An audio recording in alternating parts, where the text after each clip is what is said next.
আসসালামু আলাইকুম। সবাই কেমন আছেন? আশা করি সবাই ভালো আছেন। যেহেতু মাস শেষ হতে আরও কিছুদিন বাকি, এর মধ্যে আমাদের ঘরে বাজার ছিল না। তাই বাজার করে নিয়ে আসলাম অল্প কিছু, সেটাই আপনাদের কাছে শেয়ার করছি। এখানে দেখতে পাচ্ছেন কিছুটা আম নিয়ে এসেছি। যেহেতু আমের সিজন প্রায় কিছুদিন পরে শেষ হয়ে যাবে। অনেক আম খেয়েছি, কিন্তু তারপরে খেতে মন চাচ্ছে, তাই বাজার থেকে আমও নিয়ে আসলাম। এইটা কি আম একটু জানাবেন। এটা তো রূপালি আম নয়, কিন্তু কোন আম এটা আপনারা কমেন্ট করে জানাবেন। আর এখানে ছিল, বললাম যে সবজি ছিল না, এর জন্য বরবটি নিয়ে এসেছি। হলুদ ছিল না, হলুদও নিয়ে আসলাম। লবণ ছিল না, এখানে লবণটাও নিয়ে আসলাম।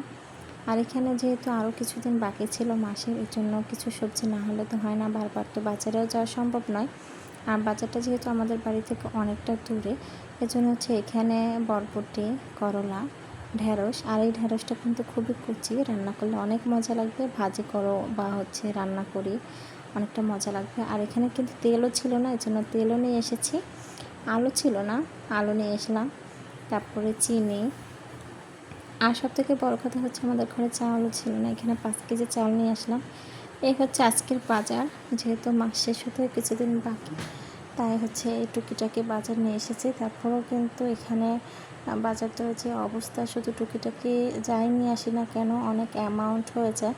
তো কেমন হয়েছে বাজারটা অবশ্যই কমেন্ট করে সবাই জানাবেন।